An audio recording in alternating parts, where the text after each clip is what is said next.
Hi, and welcome to At-Home Art Lessons with the Art Groupies, developing great art habits. We're going to be using the Art Groupie Stretch today. Stretch loves to experiment and play and take risks. He's the perfect artist to be inspired by this Japanese garden. This Japanese garden belonged to my famous artist, Claude Monet.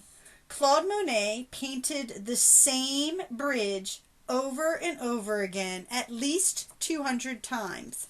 But what's interesting is that he painted at different times of the day.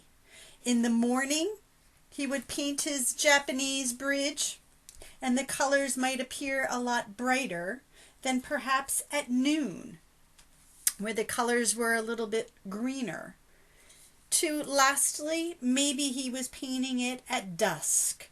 So, Japanese Bridge, a magical garden of Claude Monet. This is going to be considered a waterscape, even though we'll have a little bit of land. The focal point is going to be our bridge, and we're going to start this project with a horizon line, but we're not going to draw it. We're simply going to take our paper and we're going to fold it. You can fold it in half or 3/4. It's totally up to you, however you would like to create your waterscape. And again, we're going to concentrate on the focal point of our artwork being that bridge. We're going to create the bridge with a simple line. My line is going to start on one side of the paper and it's going to go all the way across, curving to create an arch like so. I'm going to draw another line and repeat that same line, almost like follow the leader, for my bridge. I'm then going to add some posts to hold that bridge up. I'm pressing hard because this is the most important part of my picture, along with the water lilies. So what we're going to do today is we're going to be using the technique pastel resist. In this case, we're going to be using the technique crown resist. Crowns are made out of wax and it will resist the watercolor paint. I'm first going to draw some vegetation or foliage down here in the foreground of my picture. I'm going to draw it big because it's in the foreground, so things are closer to you in the front. And I'm also going to use a dark colored green. Things that are closer are usually darker. That's how artists show perspective. Now in the back of my picture, above that horizon line, is my land. So I'm going to show some bushes in my background with a lighter green because it's farther away. I'm going to use an even lighter color for a couple more bushes. Now I'm going to continue to the background and add the impression of a sun. Maybe add another color around it. Some orange. So now I'm going to get started and use that same crown resist on my water. I'm going to create some lily pads. And again, closer to the front, I'm making my lily pads a flat oval, appear closer by making them bigger and darker. As it gets further away in my water, I'm going to use a smaller oval with a lighter color green, just like I did here in the foliage in the back. And now I'm going to, again, lighter green, smaller ovals, closer to that horizon line. I'm now going to add the lilies. The lilies would be a simple U shape. Color that in for the petals. I'm using a dark red And then as I move further back, my red is going to become a pink. So I'm getting lighter. And my lilies aren't as big.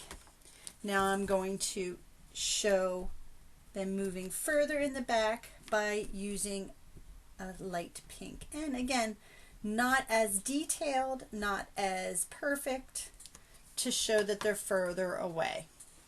Now I'm going to show texture in the water, and I'm going to be doing this again with simple line. I want it to appear that my water is moving and it has texture. So I'm just going to use not a flat straight line, but a wavy line. And I'm going to use all different colors. I used a dark blue, now I'm using a light blue. And I can go all the way up to that fold because this is where my water is. Use some purples. I'm even going to use some white to make it maybe appear that the clouds are reflecting into the water. Again, we're using short little lines because Claude Monet wanted to show tranquil, serene, beautiful, magical gardens, and he would do that with short little brush strokes. And he would also use lots and lots of color.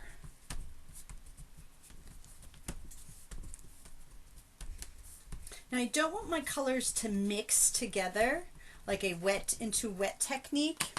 So I'm going to start with my sky and work my way down. And I'm not going to use a lot of paint in my sky because I want it to be nice and soft in the back.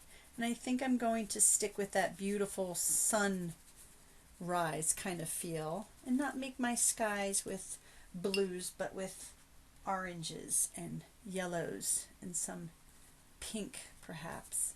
And I'm not really going to worry about hitting that or getting on the line of the foliage in the background because again, this picture isn't about realism, a realistic picture of the landscape, but more of an impression of the light hitting the water.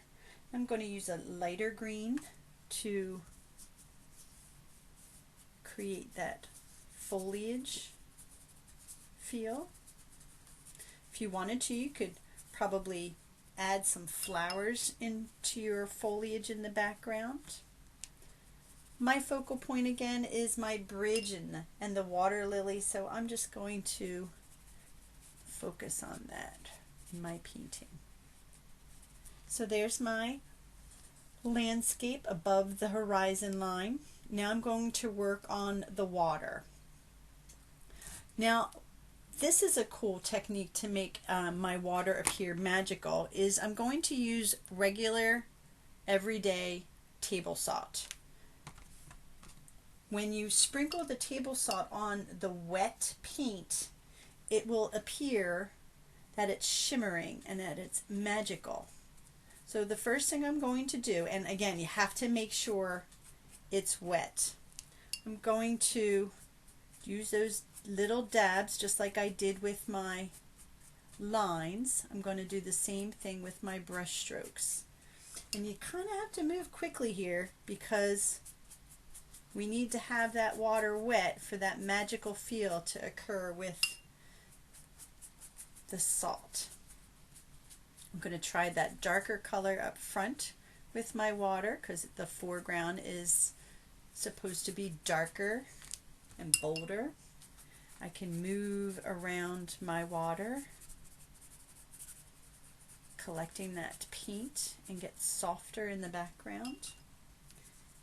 Remember, you gotta move fast here to put that table salt on to get that magical feeling for our water. Nice peaceful feeling. So my water's done. So I'm going to take that table salt and sprinkle. Now the magic doesn't happen right away. The magic happens as it dries. Almost gives you like a glittery feel. Now the last thing I'm going to do is paint my foreground. And again, you don't have to worry about staying in the lines. And if some of that color gets into the water, it's okay. It's the reflection of the foliage in the water, just like the light shining on the water. So is the foliage reflecting. So voila, there you have it. A waterscape with the focal point being that bridge. A magical feel using regular table salt.